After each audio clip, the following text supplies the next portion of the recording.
Bonjour à tous et bienvenue sur ma chaîne L'Effet Papillon. Je m'appelle Nathalie et j'ai envie aujourd'hui de vous parler de mon parcours avec la thyroïde. Alors en 2012, j'ai été diagnostiquée d'une hyperthyroïdie de base d'eau. Donc je vous expliquerai aussi dans une autre vidéo qu'est-ce que c'est base d'eau si vous êtes intéressé et voilà tout ce que ça engendre. Le plus gros des symptômes que j'ai eu, c'est l'exophthalmie, c'est-à-dire quand l'œil en fait sort un petit peu au niveau oculaire, donc au niveau de l'orbite, et qu'il y a une poche de graisse ici qui se forme. Donc ça a été vraiment le plus gros de mes symptômes. J'ai aussi eu comme autre symptôme la tachycardie. J'avais aussi énormément de nervosité, j'étais extrêmement stressée. J'avais perdu du poids. Alors, je ne suis pas quelqu'un de grande taille. Quand je perds 3 kilos, c'est quelque chose qui se voit assez rapidement. Et j'avais perdu entre 3 et 5 kilos très rapidement. Et puis, j'avais tout le temps faim, je transpirais énormément, j'étais assez stressée, donc j'avais vraiment pas mal de symptômes. Les premiers mois, on a fait un traitement donc sur 18 mois pour essayer de réguler la thyroïde et de voir un petit peu comment est-ce que ça fonctionnait. Malheureusement, après le traitement, c'est un traitement qui doit s'arrêter après 18 mois et quand on a arrêté le traitement, il s'est avéré que ma thyroïde ne reprenait pas son usage normal, en tout cas sa fonction normale et qu'elle était vraiment totalement out. Alors ce que j'ai eu aussi, c'est que j'avais en fait un gloître.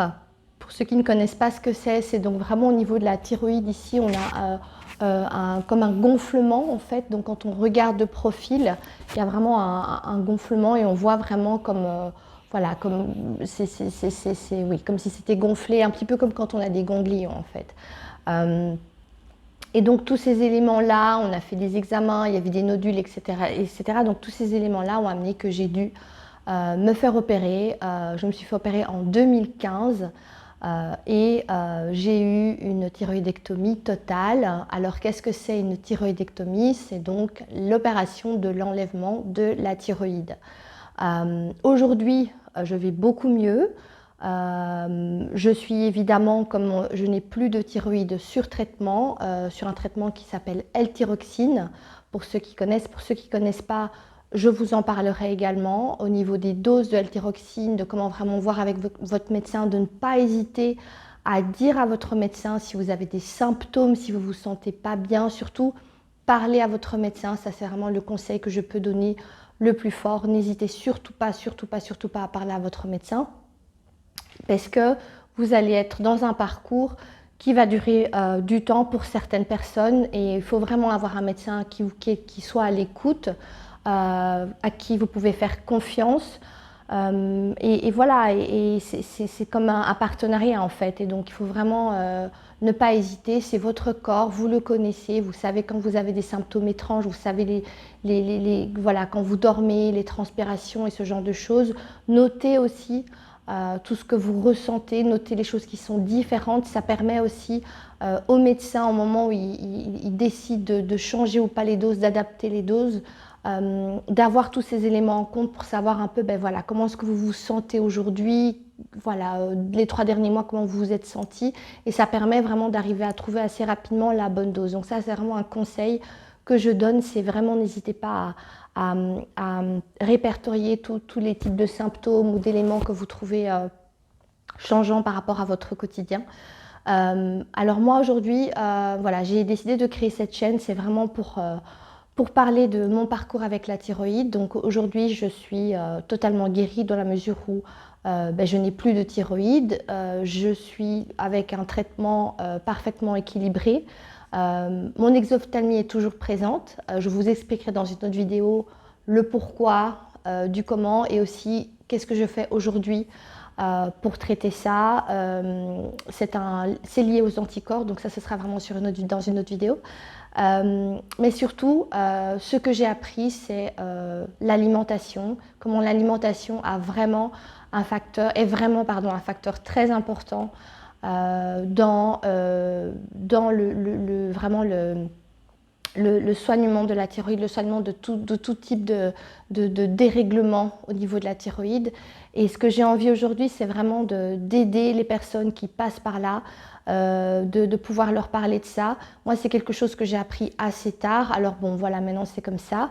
Mais ce que je sais véritablement, c'est que si aujourd'hui, vous venez d'apprendre que vous avez une base d'eau, une Hashimoto ou tout type de dérivés liés au dérèglement thyroïdien, sachez véritablement que l'alimentation a un rôle extrêmement important. On pourra vous dire le contraire, mais je ne pense pas que c'est vrai. Je suis certaine même que ce n'est pas vrai.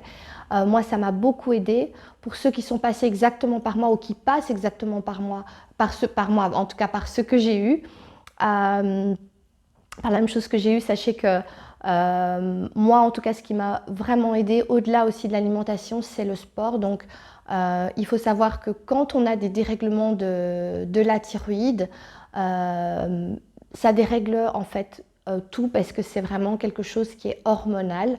Donc j'expliquerai un petit peu plus aussi également dans une autre vidéo qu'est-ce que ça dérègle.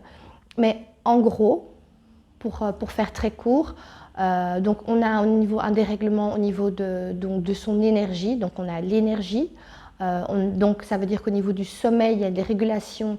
Donc on a un dérèglement au niveau du sommeil. Ça peut être des fois des insomnies ou alors une trop forte fatigue. Mais le plus gros, c'est l'estomac. Donc l'estomac, c'est quand même, pour ceux qui ne savent pas, notre deuxième cerveau. Et il y a vraiment, vraiment un dérèglement au niveau de l'estomac, au niveau intestinal, au niveau de la digestion. Moi, ça a été le plus gros, c'était vraiment ça. Pour le comprendre, ça m'a pris beaucoup de temps, mais j'ai finalement trouvé un médecin super en médecine fonctionnelle. Je me suis aussi extrêmement renseignée et ce médecin m'a permis vraiment de rééquilibrer tout ça. On a fait au-delà d'un rééquilibrage alimentaire, vraiment de comprendre qu'est-ce qui se passait dans l'estomac, comment le restimuler aussi, comment restimuler au niveau intestinal, au niveau de la digestion, comment réparer la paroi intestinale. Et tout ça, c'est vraiment quelque chose que je veux aussi parler avec vous parce que ça a vraiment un impact. Moi, ça m'a aussi déréglé. Donc, comme je vous l'ai dit, j'ai mon exophtalmie qui est encore présente.